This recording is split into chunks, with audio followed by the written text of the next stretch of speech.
Hello दोस्तों, क्या हाल है। तारीख आज 28 अक्टूबर, दिन मंगलवार, हिंदी तिथि षष्ठी और फिर बाद में सप्तमी हो जाएगी। आज ही छठ पर्व का समापन है।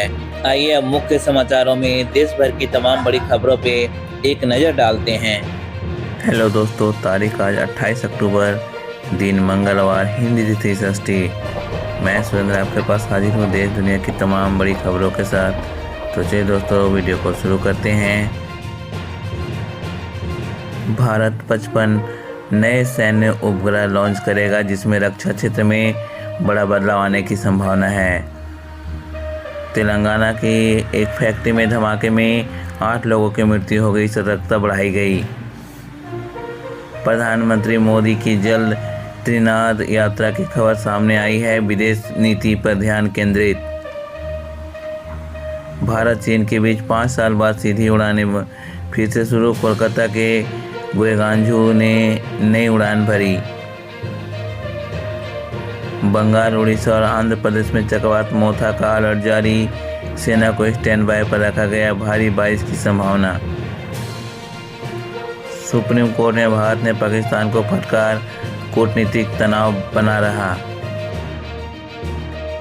सीबीआई ने अदालत से मांग की कि एसआई पंकज शर्मा को जमानत ना दी जाए, हाई कोर्ट ने फैसला सुरक्षित रखा। दिल्ली यूनिवर्सिटी की छात्रा पर एसिड अटैक, सख्त कार्रवाई की मांग। मध्य प्रदेश में भ्रष्टाचार के आरोप में मंत्री सुर्खियों में रहे। पीएम मोदी का अर्थव्यवस्था में बैंकिंग क्षेत्र में बड़ा ऐलान, नए बैंक योजनाओं की घोषणा। अब एक नजर डालते कुछ राजनीतिक समाचारों पे। देश भर में एसआईआर चुनाव तारीखों की घोषणा संभव, 10 से 15 राज्य पहले चरण में। बिहार विधानसभा में वक्फ कानून पर सियासी संग्राम, बीजेपी और विपक्ष आमने सामने। गृह मंत्री अमित शाह को मुंबई द्वारा महाराष्ट्र बीजेपी के नए दफ्तर की भूमि पूजन। रेल कॉर्पोरेशन चार्ज समाप्त करने पर विचार, यात्रा करने वालों को राहत की उम्मीद। 10 साल की बच्ची ने अपने माता पिता के झगड़े से परेशान होकर हेल्पलाइन नंबर 1098 पर संपर्क किया, चाइल्ड हेल्पलाइन सक्रिय। जेल से चल रही थी ड्रग्स की फैक्ट्री, पुलिस ने बड़े गिरोह का पर्दाफाश किया। ललित मोदी की याचिका खारिज, कानूनी मामला सुर्खियों में। दिलजीत दोसांझ की अकाल तख्त का समर्थन, सिख समुदाय में चर्चा। मानसून की विदाई ने देश के कई हिस्सों में बारिश का असर छोड़ा, किसान राहत।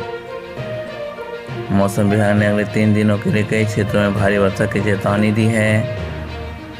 आईएमडी ने आफत की बारिश के तमिलनाडु, बंगाल, उड़ीसा को अलर्ट किया। चलिए बढ़ते हैं अगली बड़ी खबर की ओर।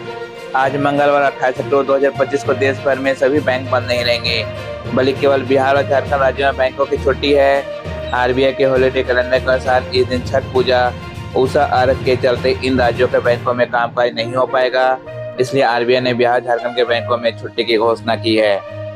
चलिए बढ़ते हैं अगली बड़ी खबर की ओर।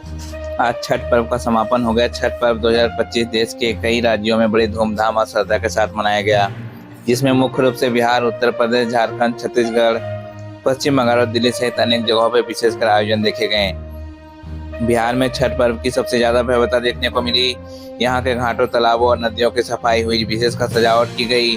घाटों पर प्रसाधन और चेंजिंग रूम जैसी सुविधाएं व्रतियों के लिए तैयार की गई। स्थानीय मेले लगे, जिसमें दर्शनीय झांकियां और खेल तमाशे भी हुए। राजधानी पटना सहित अन्य जिलों में बड़े नेता ने भी छठ पूजा में शामिल हुए।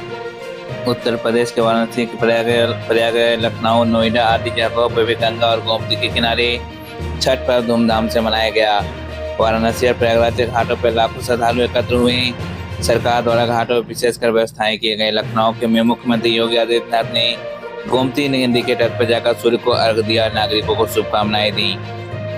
वहीं झारखंड और छत्तीसगढ़ में छठ पर्व की परंपरा गहरी है। यहाँ रांची, धनबाद आदि शहरों में छठ घाटों पर श्रद्धालुओं की भीड़ देखने को मिली। छत्तीसगढ़ के बिलासपुर समेत राज्यों में अलग अलग हिस्सों में भी छठ पूजा का उत्साह के साथ मनाया गया। वहीं दिल्ली, पश्चिम बंगाल और अन्य राज्यों में भी छठ पर्व मनाया गया। दिल्ली सहित देश भर के पूर्वांचल निवासी समाज में लोग जहां जहां भी बसे वहां बड़ी संख्या में छठ घाट पर एकत्र होकर पूजा अर्चना करते हैं। इसी तरह पश्चिम बंगाल, मध्य प्रदेश, राजस्थान आदि राज्यों में कुछ हिस्सों में छठ पर्व मनाए जाते हैं। तालाबों के किनारे इस महापर्व को मनाया गया। पर्व की मुख्य विशेषता यह पर्व 4 दिनों तक चलता है। नहाए खाए, खरना, संध्या अर्घ और उसर्घ। व्रती महिलाएं 36 घंटे तक निर्जला उपवास रखती हैं। घाटों पर विशेष सफाई और सजावट की जाती है। सूर्य देवता एवं छठी मैया की पूजा की जाती है, जिससे डूबते और उगते सूर्य को अर्घ दिया जाता है। छठ पर्व अब केवल बिहार या उत्तर प्रदेश तक सीमित नहीं है, बल्कि देश भर में साथ साथ विदेशों में भी, जैसे अमेरिका में भी समुदायों द्वारा मनाया जा रहा है। चलिए बढ़ते हैं अगली बड़ी खबर पर। किसानों का इंतजार जल्द खत्म होने वाला है। जहां प्रधानमंत्री किसान सम्मान निधि योजना की 21वीं किस्त नवंबर 2025 के पहले सप्ताह में देश भर के 10 करोड़ किसानों के खाते में ट्रांसफर किए जाने की संभावना है, जिसके तहत पात्र किसानों को 2-2 हज़ार रुपये डीबीटी के माध्यम से मिलेंगे। विभिन्न मीडिया रिपोर्ट्स और सूचनाओं के अनुसार 21वीं किस्त नवंबर के पहले सप्ताह में संभवतः 2 नवंबर को प्रधानमंत्री द्वारा जारी की जा सकती है। हालांकि सरकार की तरफ से इसका कोई फिलहाल आधिकारिक कोई घोषणा नहीं की गई है। वैसे बाढ़ और भूस्खलन प्रभावित राज्यों में पंजाब, हरियाणा, हिमाचल प्रदेश, जम्मू कश्मीर में किसानों की 21वीं किस्त पहले ही दी जा चुकी है। बाकी राज्यों के किसानों के लिए किस्त नवंबर के शुरुआती 7 दिनों के में आने की उम्मीद है।